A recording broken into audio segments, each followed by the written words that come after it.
একদম রেডি। এখন শান্তনুর অপেক্ষা। ও চলে এসেছে অনেকটাই, দেখা যাক কতটার সময় আসে।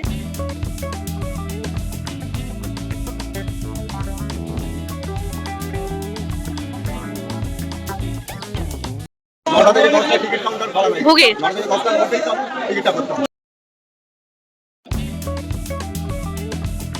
আমাদের গন্তব্যস্থল আদ্যাপীঠ। আদ্যাপীঠের প্রসাদ খাওয়ার আমার বহুদিনের ইচ্ছে।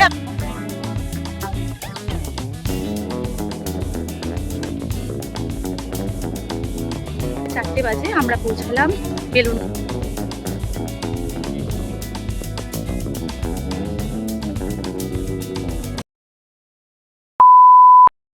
বন্ধুরা, আমি প্রিয়াঙ্কা, বংটনি চ্যানেলে আপনাদের সবাইকে স্বাগত জানাই। ব্লগটার প্রথমেই জানিয়ে রাখি, আজ বহুদিন পর আপনাদের সাথে মুখোমুখি দেখা হয়ে সত্যি ভীষণ ভালো লাগছে। এই দিন স্নান সেরে রেডি হতে হতে বেশ খানিকটা লেট হয়ে গেছিল। অপেক্ষা করছিলাম সোনালির। বলতে বলতেই সোনালি এসে উপস্থিত। বেলা প্রায় অনেকটাই হয়ে এসেছিল, তাই আমরা চললাম আমাদের গন্তব্যস্থলগুলোর দিকে। দিনটা ছিল বোধহয় কোনো শনি অথবা মঙ্গলবার। দুই বন্ধু মিলে আবারও বেরিয়ে পড়লাম একদিনের ছুটিতেই কলকাতার অত্যন্ত জনপ্রিয় তিনটে দর্শনীয় স্থান ঘুরতে। আজ আমরা সারাটা দিন ঘুরে দেখব আপামর বাঙালির অত্যন্ত প্রিয় 3টি দর্শনীয় স্থান: দক্ষিণেশ্বর মন্দির, আদ্যাপীঠ মন্দির এবং বেলুড় মঠে। আর আমাদের সাথে সাথে আপনারাও পুরো জার্নিটার সাক্ষী থাকবেন। আমাদের প্রথম গন্তব্যস্থল যখন দক্ষিণেশ্বর মন্দির, তাহলে যাত্রাপথের শুরুতেই আপনাদেরকে জানিয়ে দিই কিভাবে অতি সহজে আপনারা পৌঁছে যেতে পারেন এই দক্ষিণেশ্বর মন্দিরে। আপনারা যদি ট্রেনে আসতে বেশি পছন্দ করেন, তাহলে আমি বলবো শিয়ালদহ থেকে ডানকুনি লোকাল ধরে মাত্র 15 থেকে 20 মিনিটের মধ্যে পৌঁছে যান দক্ষিণেশ্বর মন্দির, এবং ট্রেন থেকে নেমে 2 নম্বর প্ল্যাটফর্মটা ক্রস করেই আপনারা দেখতে পেয়ে যাবেন এই স্কাই ওয়াকটা। স্কাই ওয়াকের মাধ্যমেই আপনারা সরাসরি পৌঁছে যেতে পারেন মন্দিরের সিংহদুয়ারে। এছাড়া সরাসরি আপনারা মেট্রো ধরেও দক্ষিণেশ্বর মন্দিরে পৌঁছাতে পারেন। এছাড়া পার্ক স্ট্রিট, বনগাঁ, হাওড়া, শিয়ালদহ প্রভৃতি জায়গা থেকে ডাইরেক্ট দক্ষিণেশ্বর মন্দিরে আসার জন্য প্রচুর বাস অ্যাভেলেবেল আছে। আপনাদের কোনো অসুবিধাই হবে না। ট্রেন, মেট্রো বা বাস থেকে নেবে আপনাদের চোখে পড়বে এই স্কাই ওয়াকটা। এই স্কাই ওয়াকের একদম শেষ প্রান্তে আছে আমাদের মন্দিরের সিংহদুয়ার। স্কাই ওয়াকের মধ্যে দিয়ে যেতে যেতেই আপনারা বিভিন্ন ধরনের দোকান দেখতে পাবেন, যেখানে পুজোর ডালা বিক্রি হচ্ছে অথবা পুজোর বিভিন্ন সামগ্রী বিক্রি হচ্ছে। স্কাই ওয়াকের শেষ প্রান্তে চোখে পড়বে এই সিংহদুয়ারটি। সিংহদুয়ারটি পেরোলেই ডান হাতে এই মস্ত বিল্ডিংটা হচ্ছে ভোজনালয়। পুজো দেওয়ার পর আপনারা চাইলে এখানে বসে খাওয়া দাওয়া করতে পারেন। এখানে পৌঁছাতে পৌঁছাতে বেশ অনেকটা বেলা হয়ে যাওয়ায় ভাবছিলাম আদৌ আজকে পুজো দিতে পারবো কিনা। কোনো মতে এই ডালাটির দোকান থেকে পুজোর সামগ্রী নিয়ে একেবারে দিয়ে ছুট। এখন মন্দিরের ভেতরে যেহেতু একদমই ক্যামেরা অ্যালাউ থাকে না, তাই মন্দিরের ভেতরকার পরিবেশগুলো তো দেখাতে পারলাম না, কিন্তু একান্তই মা ভবতারিণীর ইচ্ছে এবং আদেশ অনুসারে তৈরি করা এই মন্দিরটির স্থাপত্য কাহিনী তো আপনাদের শোনাতেই পারি। তার আগে শুনে নিন এনার কথা। এখানে দক্ষিণেশ্বর মন্দির সকাল 6টা থেকে দুপুর 1টা পর্যন্ত খোলা, 3টে পর্যন্ত বন্ধ থাকে, 3টের পর 7:30 পর্যন্ত খোলা। আচ্ছা, ঠিক আছে। আর সন্ধ্যা আরতি কটায় হয়? সন্ধ্যা আরতি 6:30। 6:30 হয়। আর 6:30। আর রাত্রি কটায় বন্ধ হয়? 7:30। ঠিক আছে। 9টা থেকে 10টা টিকিট কাউন্টার খোলা হয়। ভোগের 9টা থেকে 10টার মধ্যেই তো টিকিটটা করতে হবে। মানে কোনো টাকা পয়সা লাগে না কাছে? 100 টাকা করে টিকিট। মানে 100 টাকা করে 9টা থেকে 10টার মধ্যে টিকিট। আর খাওয়া দাওয়া কখন থেকে? আচ্ছা, ঠিক আছে। মন্দির চত্বরের ভেতরে টোটাল 7টা ডালার কাউন্টার আছে। আমি নিয়েছিলাম 54 নম্বর ডালার কাউন্টার থেকে। এবার পালা পুরো মন্দির চত্বরটি ঘুরিয়ে দেখানোর সাথে সাথে এই মন্দিরে জানা অজানা বিভিন্ন অলৌকিক ইতিহাস সম্পর্কে আপনাদেরকে জানানো। সালটা 1847। জমিদার রানী রাসমণি ঠিক করেন কাশী যাবেন বলে, কিন্তু যাত্রার ঠিক আগের রাত্রে তিনি মা কালীর স্বপ্নাদেশ পান। মা বলেন, কাশী যাওয়ার কোনো প্রয়োজন নেই, গঙ্গার তীরে এক টুকরো জমিতে আমার মন্দির প্রতিষ্ঠা করে পুজো কর। মায়ের আদেশ মতোই রানীমা ওই বছরই গঙ্গার তীরে এই জমিটি কিনে মন্দির নির্মাণ কার্য শুরু করে দেন। প্রায় 8 বছর ধরে মন্দিরটি নির্মাণ কার্য চলার পর 1855 সালের 31শে মে মন্দিরটি প্রতিষ্ঠা করা হয়, যার প্রথম পুরোহিত ছিলেন রামকুমার চট্টোপাধ্যায়, এবং তার মৃত্যুর পর ছোট ঠাকুর অর্থাৎ শ্রী শ্রী রামকৃষ্ণদেব প্রধান পুরোহিত হিসেবে নিযুক্ত হন। আচ্ছা, আপনারা কি জানেন সম্পূর্ণরূপে কোষ্ঠী পাথরের তৈরি মা ভবতারিণীর এই অপরূপ মূর্তিটি কে তৈরি করেছিলেন? না, কলকাতার কোনো শিল্পীকে দিয়ে কিন্তু রানীমা এই মূর্তিটি বানাননি। দক্ষিণেশ্বরের মা ভবতারিণী মূর্তির আসল রূপকার হলেন নবীন ভাস্কর, যিনি বর্ধমান জেলার কাটোয়ার দাইহাটের বাসিন্দা। রানী রাসমণি নবীন ভাস্কর নির্মিত জয়মিত্র কালী মন্দিরের কৃপাময়ী মায়ের মূর্তি দেখে এতটাই প্রভাবিত হয়েছিলেন যে তিনি 1850 সালে তাকে ডেকে একটি কালো কোষ্ঠী পাথরের মায়ের মূর্তির গড়ার নির্দেশ দেন। রানীমার নির্দেশ মতো নবীনবাবু কলকাতার জানবাজারের বাড়িতে বসেই এই মূর্তির কাজটি শুরু করেছিলেন। কথিত আছে মাসের পর মাস হবিষান্ন খেয়ে বিভিন্ন কঠিন আচার অনুষ্ঠান মেনে তবেই এই মা ভবতারিণী মূর্তিটি তৈরি করতে পেরেছিলেন নবীনবাবু। ভাবলেই যেন গায়ে কাঁটা দিয়ে উঠছে। আমি নিশ্চিত এই তথ্যগুলো যারা জানতেন না তারা যখন পরবর্তীকালে দক্ষিণেশ্বর মন্দিরে যাবেন আপনাদের অনুভূতিটাই আলাদা হবে। মিলিয়ে নেবেন আর আমাকে কমেন্ট করতে ভুলবেন না। গেটটা বন্ধ হয়ে গেছে বলে আর কাউকে অ্যালাউ করছেন না ভেতরে, আবার 3টের সময় মন্দির খুলবে। চলুন এখন আমরা বাইরে যাই আর এর পরের গন্তব্যস্থল আদ্যাপীঠ। মন্দিরের সিংহদুয়ার থেকে বেরোনোর পরেই ডান হাতে পড়বে এই অটোগুলি, যেগুলোর মাধ্যমে আপনারা সরাসরি আদ্যাপীঠে পৌঁছাতে পারেন। আমাদের গন্তব্যস্থল আদ্যাপীঠ। আদ্যাপীঠের প্রসাদ খাওয়ার আমার বহুদিনের ইচ্ছে, আমি একবারই খেয়েছিলাম আর তারপর থেকে আমি জাস্ট স্বপ্নে দেখতাম যে আমি আদ্যাপীঠের প্রসাদ খাবো। তো চলুন আমার সাথে আদ্যাপীঠটা ঘুরে দেখবেন। দক্ষিণেশ্বর মন্দিরের বাইরে থেকে যদি আপনারা অটো ধরেন আদ্যাপীঠের জন্য, আপনি 1জন যান, 2জন যান বা 5জন যান, ভাড়া কিন্তু একটাই, সেটা হচ্ছে 50 টাকা। দক্ষিণেশ্বরের কাছে অবস্থিত আদ্যাপীঠ মন্দির আদ্যা মায়ের অন্যতম প্রধান পীঠস্থান, যা 1915 সালে শ্রী অন্নদা ঠাকুরের স্বপ্নাদেশে প্রতিষ্ঠিত হয়। আদ্যাপীঠ মঠ প্রায় 27 বিঘা জায়গা জুড়ে অবস্থান করে। এই মন্দিরে দেবী আদ্যার মূর্তি ছাড়াও রয়েছে রাধাকৃষ্ণ ও শ্রীরামকৃষ্ণের ধ্যানরত মূর্তি। আমাদের আদ্যাপীঠে পৌঁছাতে যেহেতু বেশ অনেকটা লেট হয়ে গেছিল, তাই মায়ের দর্শন আমরা ওই দিনকে করতে পারি। বেলুড় থেকে ফেরার পথে যদি মা সহায় হন তখন অবশ্যই একবার দর্শন করে যাব। আমাদের মতো দুর্ভোগ যাতে আপনাদের না হয় তাই আগের থেকেই মাকে দর্শন করার সময়সূচিটা একবার আপনাদের বলি। আদ্যাপীঠ মন্দির সাধারণত ভোর 4:30 থেকে 5টা মঙ্গল আরতি, সকাল 10:30 থেকে 11:30টা ভোগ আরতি এবং সন্ধ্যে 7টা থেকে 7:30টা সন্ধ্যা আরতি পর্যন্ত দর্শনের জন্য খোলা থাকে। আমরা মাকে দর্শন করতে পারিনি ঠিকই, কিন্তু মা আমাদেরকে আদ্যাপীঠ থেকে খালি হাতে ফেরাননি। হ্যাঁ, বুঝতেই পেরেছেন, কথা বলছিলাম আদ্যাপীঠের ভোগ প্রসাদ সম্পর্কে। আদ্যাপীঠের ভোগে রয়েছে বিশেষ বৈশিষ্ট্য। দেবী আদ্যার জন্য 12.5 চাল রান্না করা হয়, রাধাকৃষ্ণের জন্য 32.5 চাল বরাদ্দ রয়েছে এবং রামকৃষ্ণ পরমহংসদেবের ভোগের রান্নার জন্য 12.5 চাল রান্না করা হয়। সেই ভোগ পঞ্চব্যঞ্জনে নিবেদন করা হয়। এর সঙ্গে থাকে বিশেষ পরমান্ন ভোগ। অন্নদা ঠাকুর নির্দেশ দিয়েছিলেন বৃহৎ ভোগ মন্দিরে যাবে না, মন্দিরের পাশে ভোগালয়ে তা সাজিয়ে দেওয়া হবে। তার নির্দেশ মতো শুধুমাত্র পরমান্ন ভোগ দেবীর কাছে যায় আজও। এছাড়া রাতে নিবেদন করা হয় ঘি এবং উৎকৃষ্ট চাল দিয়ে তৈরি অমৃত ভোগ। আদ্যাপীঠের এই মহাপ্রসাদ খেতে হলে আপনাকে কুপন কাটতে হবে। তার জন্য আদ্যাপীঠের সিংহদুয়ার থেকে সোজা এসে বাঁদিকে গেলেই পড়বে এই টিকিট কাউন্টারটি। 2025-এর 4 মার্চ পর্যন্ত জনপ্রতি 80 টাকা করেছিল টিকিটের মূল্য। এই অনুযায়ী মোট 160 টাকা দিয়ে 2টো টিকিট কেটে আমরা চলে আসি ভোগ খেতে।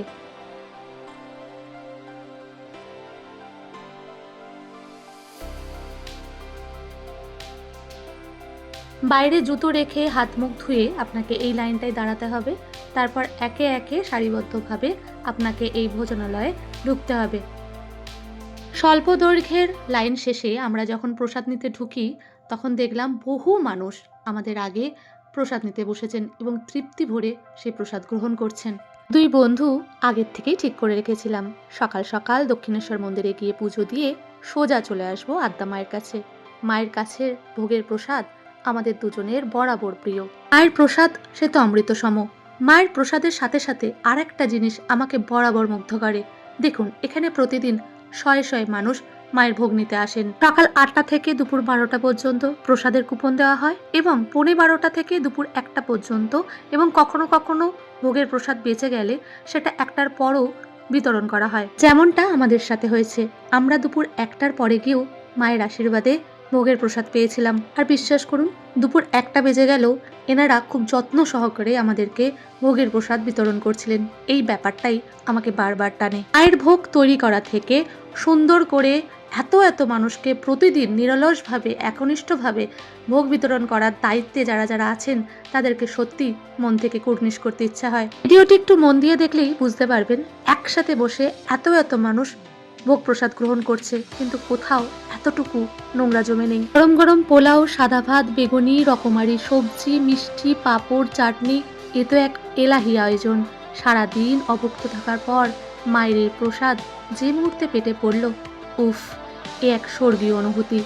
আমি এই ভিডিওর মাধ্যমে আমার সমস্ত দর্শক বন্ধুদের বলবো, নিজের ব্যস্ততম সময় থেকে একটু সময় বার করে একবার অন্তত ঘুরে যান এই আদ্যা মায়ের মন্দির। বিশ্বাস করুন, আপনার শরীর মন জুড়িয়ে যেতে বাধ্য। মায়ের সন্ধ্যা আরতির সময় হচ্ছে সন্ধ্যে 7টা। হাতে বেশ অনেকটাই সময়, তাই চললাম বেলুড় মঠের উদ্দেশ্যে। ও হ্যাঁ, যারা সরাসরি আদ্যাপীঠ মন্দিরে আসতে চান তারা শিয়ালদহ থেকে ট্রেনে করে দক্ষিণেশ্বর মন্দিরে নামলেন, তারপর অটো বা টোটো রিক্সা করে কিছুক্ষণের দূরত্বেই মন্দিরে পৌঁছে যায়। আদ্যাপীঠ থেকে বেলুড় খুব সহজেই নদীপথে যাওয়া যায়, তাই আদ্যা মায়ের মন্দিরের ঠিক বাইরেই দেখবেন অনেক টোটো বা অটো আছে।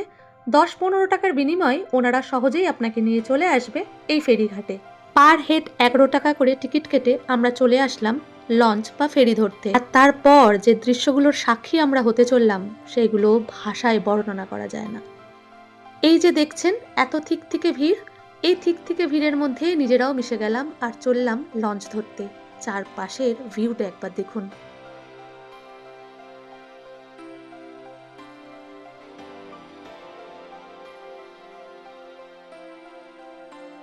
যতটা বললাম ততটা হয়তো দেখাতে পারলাম না। হাতের কাজ খুবই কাঁচা, নতুন নতুন ভিডিও বানাচ্ছি তো শুধুমাত্র মোবাইলে তোলা নিজের এই কাঁচা হাতের কাজ আপনাদের যদি একটু আনন্দ দিয়ে থাকতে পারে তাহলে অবশ্যই আমাকে কমেন্ট করে জানাবেন। আপনাদের প্রত্যেকটি কমেন্ট আমাকে যে কতটা উৎসাহিত করে তা আমি ভাষায় বর্ণনা করতে পারবো না। সামনে সুবিস্তৃত জলরাশি এবং পেছনে বিবেকানন্দ সেতুকে ফেলে রেখে শেষমেশ আমরা এসে পৌঁছালাম বেলুড়ে। দেখতে পাচ্ছেন ভিড় ঠিক কতখানি ছিল সেদিনকে। সত্যি কথা বলতে এই যে 25 থেকে 30 মিনিট পথ আমরা লঞ্চে করে এলাম, এক ফোঁটাও বিরক্তি লাগেনি। এই ভিড়ের মধ্যেই অনেকেই যেমন ছিলেন আমার মতো দর্শনার্থী, আবার অনেকেই এনাদের মধ্যে আছেন যারা প্রতিনিয়ত কর্মসূত্রে এপার ওপার করেন। লঞ্চ থেকে নেমে গরম গরম এক কাপ চায়ে চুমুক দিতেই বেশ আরাম বোধ হলো। চা খেয়ে যেই না কিছু পা এগোতে গেছি, হঠাৎ চোখে পড়ল এই দৃশ্যটি। দেখুন তো, জায়গাটিকে আগে কখনো দেখেছেন? এটি হলো পুরনো রামকৃষ্ণ মঠ, আর লাকিলি এটা খোলা ছিল বলে আমরা ভেতরে আসলাম। একসময় এই বাড়ির মালিক ছিলেন নীলাম্বর মুখার্জি। 1898 সালের 13ই ফেব্রুয়ারি থেকে 1899 সালের 1 জানুয়ারি পর্যন্ত রামকৃষ্ণ মঠ ছিল এই বাড়িতেই। আর এই বাড়িটাকেই 1853 থেকে 1920 সাল পর্যন্ত শ্রী শ্রী সারদা দেবীর সাময়িক বসবাসের জন্য ভাড়া নেওয়া হতো। তিনি এ বাড়ির দোতলার উত্তর পূর্ব দিকের ঘরটিতে থাকতেন।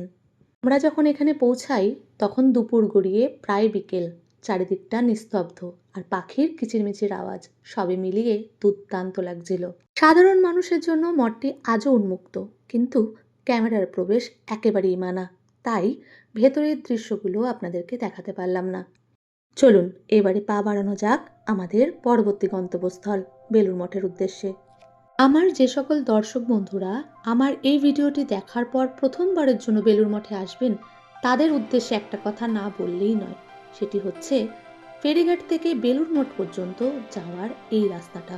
একবার ভাবুন, পড়ন্ত বিকেল, নিস্তব্ধ পরিষ্কার পরিচ্ছন্ন একটি রাস্তার দুধার দিয়ে সারি সারি গাছপালা, আর তার ঠিক মাঝখান থেকে আপনি হেঁটে যাচ্ছেন। ভাবলেই যেন মনটা শান্ত হয়ে যাচ্ছে, তাই না? বেলুড় মঠে ঢোকার ঠিক আগেই রাস্তার বাদিকে পড়বে এই মসজিদটি, যা সার্বজনীন বিশ্বাসের প্রতীক হিসেবে এখনো দাঁড়িয়ে। বেলুড় মঠের ইতিহাস পড়তে পড়তে যেন রোমাঞ্চ সৃষ্টি করে। এই যেমন ধরুন না, এই যে 3টে দেবদারু গাছ আপনারা দেখতে পাচ্ছেন, কিন্তু একটা ইতিহাস আছে। 1898 সালের মার্চ মাসে স্বামীজি যখন মঠ তৈরির জন্য এই জমিটি কেনেন, তার আগের থেকেই এই 3টি দেবদারু গাছ এখানেই ছিল। মা সারদা, স্বামীজি এবং তার গুরু ভাইদের পূর্ণ স্মৃতি এই প্রাচীন গাছগুলো আজও বহন করে চলছে। ভাবলেই গায়ে কেমন কাটা দিচ্ছে বলুন। বেলুড় মঠ হল শ্রী রামকৃষ্ণ পরমহংসদেবের প্রধান শিষ্য স্বামী বিবেকানন্দ কর্তৃক প্রতিষ্ঠিত রামকৃষ্ণ মঠ ও মিশনের প্রধান কার্যালয়। ভারতের পশ্চিমবঙ্গ রাজ্যের হাওড়া শহরের বেলুড় অঞ্চলে হুগলি নদীর পশ্চিম পাড়ে অবস্থিত বেলুড় মঠ প্রায় 40 একর জমির উপর অবস্থিত। 1897 সালে পাশ্চাত্য থেকে কয়েকজন অনুগামী সংগ্রহ করে কলম্বো প্রত্যাবর্তন করেন স্বামী বিবেকানন্দ। এরপরেই ভারতে ফিরে তিনি 2টি মঠের গোড়াপত্তন করেন, যার মধ্যে একটি হলো এই বেলুড়। আধুনিক ধর্মস্থান বেলুড় মঠ মন্দির, মসজিদ ও গির্জার স্থাপত্যের বিভিন্ন বৈশিষ্ট্যের মিশ্রণে নির্মিত, আর এই স্থাপত্য আজও নজর কাড়ে বহু দেশি বিদেশি পর্যটকদের। স্বামীজির তৈরি এই মঠটিকে আরো প্রাণবন্ত করে তোলে রামকৃষ্ণ সংঘ মন্দিরটি।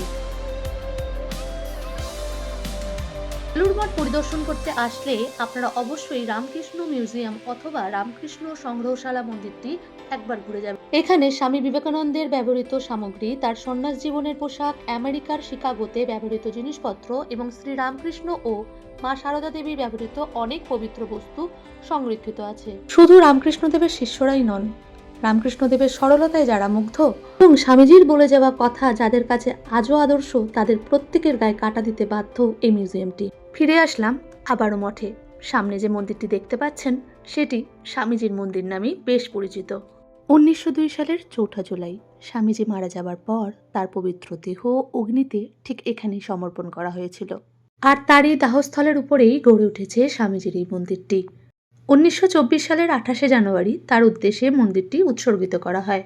এখন যে বেলগাছটি আপনারা দেখতে পাচ্ছেন, ঠিক এই জায়গায় আরেকটি বেলগাছ ছিল, যার নিচে বসে প্রায়শই স্বামীজি ধ্যানে মগ্ন থাকতেন, আর তার কথা ভেবেই পরবর্তীতে এই বেলগাছটি এই জায়গাতেই রোপণ করা হয়। স্বামীজির মন্দিরের পাশেই আছে আরেকটি সমাধিপীঠ। এই সমাধিপীঠের পবিত্র ভূমিতে ভগবান শ্রী রামকৃষ্ণের 7 জন সন্ন্যাসী শিষ্যের পূর্ণ দেহ দাহ করা হয়। বছরের বেশিরভাগ দিনই হুগলি নদীর তীরে গড়ে ওঠা এই বেলুড় মঠ কোলাহল মুক্ত থাকে, কিন্তু বিশেষ কিছু তিথিতে শ্রীরামকৃষ্ণদেবের শিষ্য তথা দেশি বিদেশি বিভিন্ন ধরনের পর্যটকদের ভিড়ে বেলুড় থাকে কানায় কানায় পূর্ণ। বেলুড় মঠের উৎসব বলতে মূলত শ্রীরামকৃষ্ণ পরমহংসদেবের জন্মতিথি উৎসব, যা প্রতি বছর মাঘ ফাল্গুন মাস অর্থাৎ ইংরেজি ফেব্রুয়ারি মার্চ নাগাদ অনুষ্ঠিত হয়। এই দিন মঙ্গল আরতি, বিশেষ পুজো, হোম এবং হাজার হাজার ভক্তের জন্য প্রসাদের ব্যবস্থা থাকে। উৎসবের পরে রবিবার মহামিলন মেলা হিসেবে পালিত হয়, যেখানে দূর দূরান্ত থেকে ভক্তরা আসেন। এছাড়াও এখানকার দুর্গাপুজোর সময় হওয়া কুমারী পুজো, বড়দিন এবং স্বামী বিবেকানন্দের জন্মজয়ন্তীও ধুমধাম করে পালিত হয়। এবার আমাদের ফেরার পালা। লাস্ট ফেরিটা মিস করলে বেশ অনেকটা লেট হয়ে যাবে। সেই কোন সকালে 2 বন্ধুতে বেরিয়ে পড়েছিলাম আজকে আপনাদেরকে দক্ষিণেশ্বর, আদ্যাপীঠ এবং বেলুড় মঠ ঘোরাবো বলে। জানি বাড়িতে অধীর আগ্রহে আপনাদের তন্নি রানী তার মাম্মার জন্য অর্থাৎ আমার জন্য অপেক্ষা করে বসে আছে। তার কাছে তো ফিরতে হবে। গঙ্গাবক্ষ থেকে মন্দিরের চূড়াটা দর্শন মাত্রই মায়ের মুখটা আর একবার দেখার মন চাইছিল। মা বোধহয় কোনোভাবে আমার মনের কথা পড়তে পেরেছিলেন, তাই তো ফেরি থেকে নেমেই বাহাতে দেখলাম এই ছোট্ট মন্দির, যার মধ্যে মা বিরাজমান। ফেরি থেকে নেমে মূল রাস্তায় যাওয়ার পথে রাস্তার দুধারে এই ধরনের দোকান প্রচুর আছে। দক্ষিণেশ্বর আসার স্মৃতি হিসাবে আপনারা এখান থেকে ছোট বড় বিভিন্ন ধরনের জিনিস নিতেই পারেন। আশা করবো আজকে ব্লগটা আপনাদের ভীষণ ভালো লেগেছে। যদি ভালো লেগে থাকে লাইক, কমেন্ট, শেয়ার করতে ভুলবেন না। আর আমার চ্যানেলে নতুন বন্ধু হয়ে থাকলে আমার চ্যানেলটাকে সাবস্ক্রাইব করতে ভুলবেন না। দেখা হচ্ছে নেক্সট ভিডিওতে, ততক্ষণের জন্য টাটা।